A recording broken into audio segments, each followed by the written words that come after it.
नमस्कार दोस्तों, मैं हूं राजकिशोर। न्यूज तक पर राजनीति के आज के अंक में आपका बहुत बहुत स्वागत है। राहुल गांधी की यात्रा अपने बिल्कुल समापन की ओर है, मुकाम तक पहुंचने वाली है। इस बीच दिग्विजय सिंह का बयान, उसके बाद जयराम रमेश का पत्रकारों को हटाना और उसके बाद आज राहुल गांधी का लोकतंत्र को लेकर बयान और दिग्विजय सिंह के बयान से पल्ला झाड़ लेना, ये मुद्दा है। बागेश्वर धाम बाबा की चर्चा लगातार जारी है, लेकिन इन सबके बीच में जो असली लड़ाई, असली सियासी जंग अगर कहीं चल रही है तो वो राज्य है राजस्थान। तो रजवाड़ों के राजस्थान में राज सत्ता के लिए अशोक गहलोत और सचिन पायलट की लड़ाई अब बिल्कुल जैसे राहुल की भारत जोड़ो यात्रा अपने मुकाम तक पहुंच रही है ना, उससे पहले पहले ये जंग भी बिल्कुल खुलकर सामने सतह पर आ चुकी है। बचा वैसे भी दोनों लोग के बीच में कोई लिहाज रह नहीं गया था।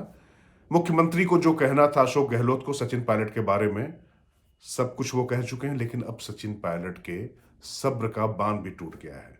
और आपको आज बताएंगे राजनीति में कि राजनीति वाकई राजस्थान की किस तरीके से करवट ले रही है, कि अशोक गहलोत की जादूगरी अब शायद उस तरीके से जितना जादू उनका चलना था वो चल चुका है।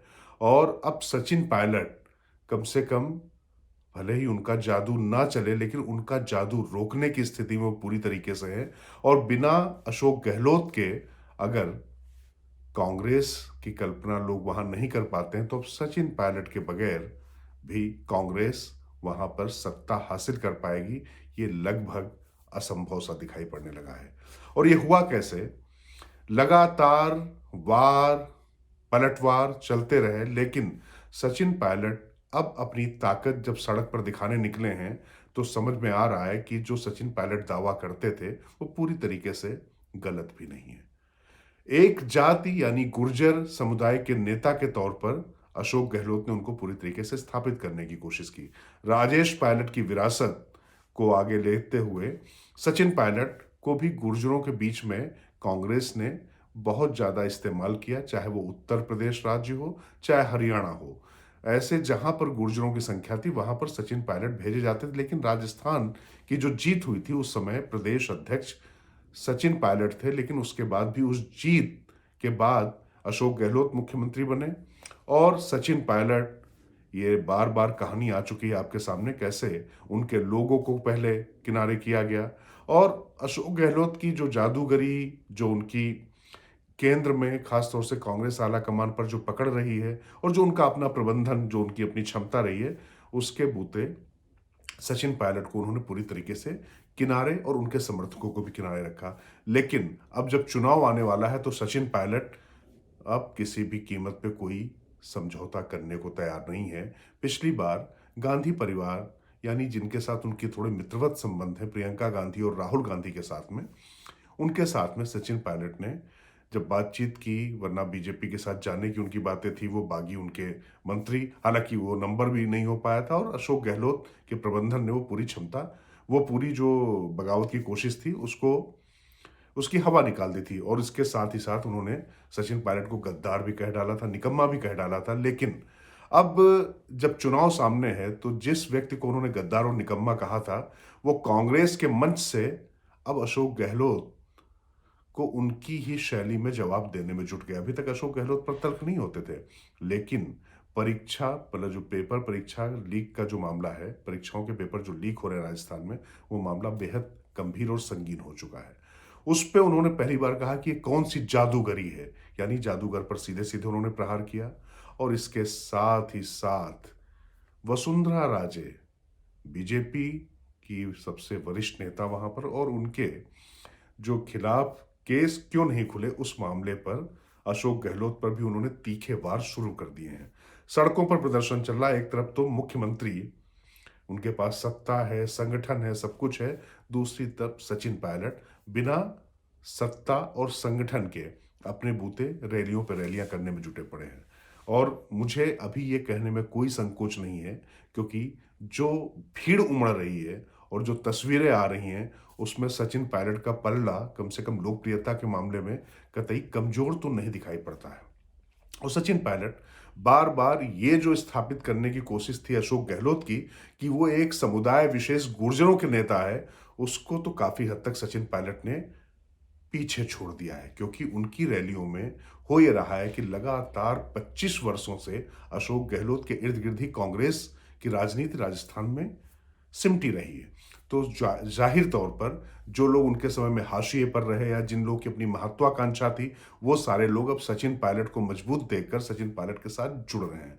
उसमें तमाम रजवाड़े हैं, तो जब रजवाड़े जुड़ रहे हैं तो उस रजवाड़ों में राजपूत भी हैं, और तो और दिलचस्प बात यह है कि मीणा और गुर्जरों के बीच में संघर्ष होता था, लेकिन मीणाओं के भी तमाम नेता और तमाम कार्यकर्ता वो भी सचिन पायलट के साथ खुलकर गोलबंदी करते देखे जा रहे हैं। ये सबसे बड़ा बदलाव है राजस्थान की राजनीति में, क्योंकि मीणा गुर्जर जो पूरा जो विवाद आरक्षण को लेकर हुआ था, उसके बीच में इन दोनों समुदायों के बीच में, दोनों जातियों के बीच में काफ़ी, समुदाय माफ कीजिएगा, दोनों जातियों के बीच में काफ़ी खाई बढ़ गई थी। लेकिन सचिन पायलट ने उसकी भरपाई करने में काफ़ी सफलता पाई है, और अशोक गहलोत से जो नाराज लोग थे वो लोग भी सचिन पायलट को, जैसा मैंने कहा कि वो सचिन पायलट के साथ में आ रहे थे, तो सचिन पायलट ने भी अब सड़कों पर उतरकर अपनी ताकत दिखानी शुरू कर दी है।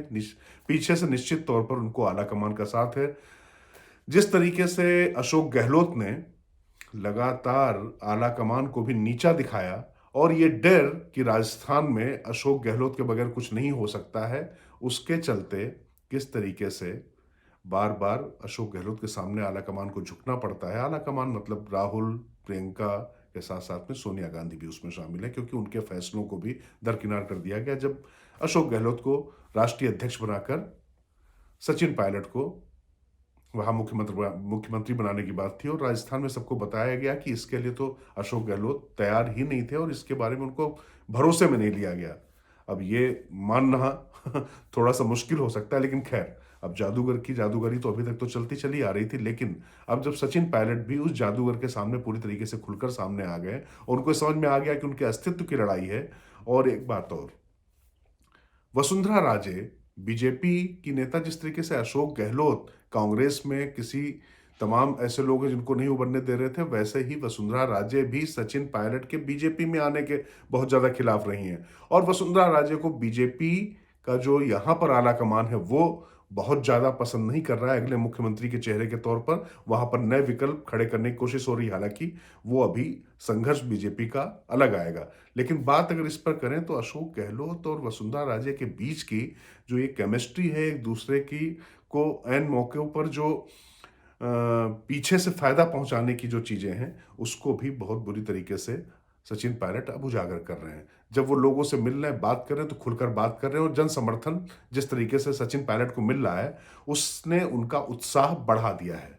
और आपको राज की बात एक और बता दें, सचिन पायलट के संपर्क में बीजेपी के नेता तो हैं ही हैं, लेकिन सचिन पायलट अभी अपनी कांग्रेस में माइट दिखा रहे हैं, और दूसरे विकल्प राज्य स्तर पर और राष्ट्रीय स्तर पर भी उनके सामने आ रहे हैं। तो सचिन पायलट को यह समझ में आ चुका है कि अगर इस बार उन्होंने ताकत नहीं दिखाई और युवा उनके साथ जुड़े हुए हैं, अगर उनकी आवाज को, उनके जोश को बल नहीं दिया, तो निश्चित तौर पर वो भी छूटकर कहीं चले जाएंगे। तो सचिन पायलट भी अब बिल्कुल आर पार के मूड में है। अशोक गहलोत अपनी तरफ से पूरी बिसात बिछा रहे हैं, वहीं सचिन पायलट जमीन पर उतरकर पूरी तरीके से अपनी ताकत दिखा रहे हैं, और ये बताने और जताने की कोशिश कर रहे हैं कि वो जाति विशेष के नेता नहीं, सभी समुदायों का उनको समर्थन मिला हुआ है, और जरूरत पड़ने पर वो अब सिर्फ पार्टी के अनुशासन और कांग्रेस के दायरे में रहकर अभी तो वो काम कर रहे हैं, लेकिन उनके भी विकल्प खुले हुए, क्योंकि ताकत अगर नहीं होगी तो कोई पूछेगा नहीं। इसीलिए सचिन पायलट ने ये जो उड़ान भरी है, इसका मुकाम क्या होगा ये देखना बेहद दिलचस्प होगा। तो नमस्कार, आज के लिए फिर होगी मुलाकात आपसे।